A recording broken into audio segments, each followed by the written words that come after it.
Muy buenos días, llegamos a final de la semana que se ha distinguido por una alta volatilidad y llegamos al día de hoy con una importante referencia a nivel macroeconómico por la tarde. Publicarán en Estados Unidos a las 2:30 el dato del PIB del tercer trimestre. Importante referencia, yo creo que una de las referencias más importantes de la semana, justo la conferencia de Bernanke que dio el miércoles, porque además hoy hay que tener muy claro que se espera un dato positivo, un dato del más 1,9% respecto al dato previo del más 1,8%. Sabemos que lo importante del dato macroeconómico no es cómo salga, sino cómo sale respecto a la estimación, y la estimación, como digo, es 1,9. Si salen más bajo de ese 1,9 es posible que se puedan producir descensos en el mercado. Vamos a ver lo que puede acontecer en el día de hoy a nivel global en los mercados. Vamos a empezar viendo el S&P 500 y en el S&P 500 me gustaría señalar algo muy claro y algo muy importante, y es que en las dos últimas semanas el S&P 500 está chocando prácticamente día tras día, o un día sí, un día no, con la zona de los 1.292 puntos aproximadamente. Vemos que fue una zona que ejerció como soporte, que ahora está ejerciendo como resistencia y que está chocando con esos niveles, como digo, prácticamente día tras día. Hemos visto cómo están colocando papel, cómo están lavando en esa zona y, por tanto, mientras no superen esos niveles, mientras no superen los 1.292, 1.294, habría que tener una mentalidad, bajo mi punto de vista, bajista, una mentalidad de intentar buscar una posición bajista en un acercamiento hacia esos niveles, hacia esos 1.292 puntos, donde podrían volver a colocar papel. Solamente en el caso de ver una clara superación de esos niveles, en torno a la zona de 1.298, pues podríamos pensar que se podría producir un rebote más consistente en el mercado y más duradero. Pero mientras tanto, movimiento lateral con zona clara de salida de papel en 1.292. Además, lo estamos viendo con el gráfico diario porque las zonas están muy claras. Por abajo, fíjense también, por abajo lo que tenemos que tener claro es una banda un poco más amplia en niveles de 1.250 aproximadamente. Vamos a volver a trazarlo en la zona de los 1.250, donde vamos a encontrar posición dinero, donde vemos los últimos mínimos relativos y donde hemos visto los mínimos de esta semana, y es la zona de soporte que tenemos que considerar. Pero insisto, lo más probable, bajo mi punto de vista, es que desde aquí podamos ver un nuevo intento de caídas en el mercado.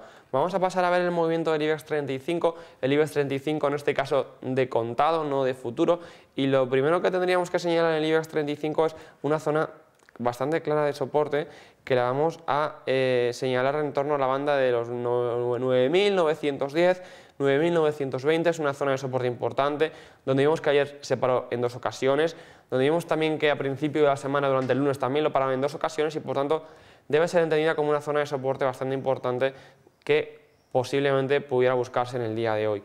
¿Qué niveles de resistencia debemos manejar de cara al IBEX 35? Pues en primer lugar, los máximos justo de parada del movimiento intradía de hoy. ¿Por qué son importantes estos máximos que ha marcado en el día de hoy? Porque fíjense, es justo, coincide con los mínimos, coincide con la cresta del primer impulso bajista y por tanto esto debe ser una zona de resistencia muy importante. Solamente en el caso de superar estos niveles pues podríamos continuar con ese movimiento alcista y el recorrido, bajo mi punto de vista, podría estar acotado en torno a la zona de los 10.125, donde encontramos el 618 de todo el movimiento bajista y además donde encontramos una zona que ejerció como soporte y que ahora debería actuar como resistencia. Por tanto, esa zona de los 10.120 y 10.130 debería ser la segunda zona de resistencia, ¿vale?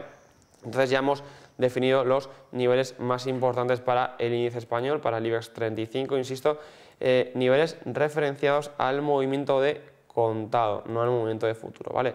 Para ver el movimiento de futuro vamos a acudir al DAX 30, el principal índice alemán, donde podemos ver cómo se está continuando con un proceso de rebote.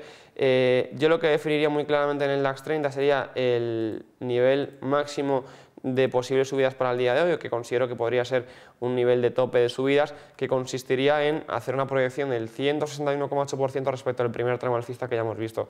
Por tanto, en la zona de los 7.285, bajo mi punto de vista, son unos niveles que además, fíjense, están muy cerquita también de la zona de soporte que se perdió, que debería actuar como resistencia.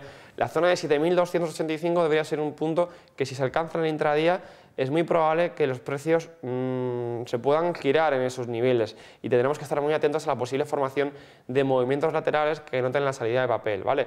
Entonces, esos son unos niveles que tenemos que tener muy claros para el día de hoy. Si llegan a esos 7.285, intentar buscar posiciones bajistas, no del tirón, sino esperando que los precios se paren y se forma algún tipo de movimiento lateral, intentar buscar el corto. Por abajo, soporte, pues el primer soporte importante son los últimos mínimos relativos en torno a 7.236 y la zona del hueco en 7.230. Y ya por último, un vistazo muy rápido al mercado de divisas. Vamos a fijarnos en el euro-dólar, donde también debemos señalar una volatilidad muy grande durante las últimas sesiones. Si vemos un gráfico diario podemos ver cómo estaría triangulando o intentando triangular todo este movimiento.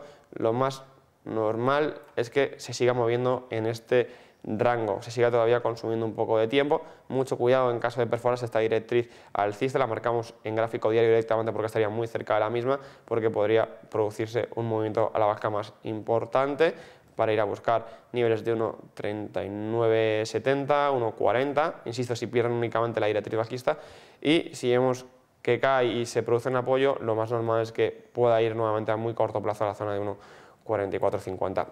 Vuelvo a recordar, 2,5, datos del PIB, se espera un aumento del 1,9% en el primer trimestre, dato muy positivo, positivo sobre todo respecto al dato anterior, pero insisto, lo importante es cómo sale el dato real respecto al dato esperado.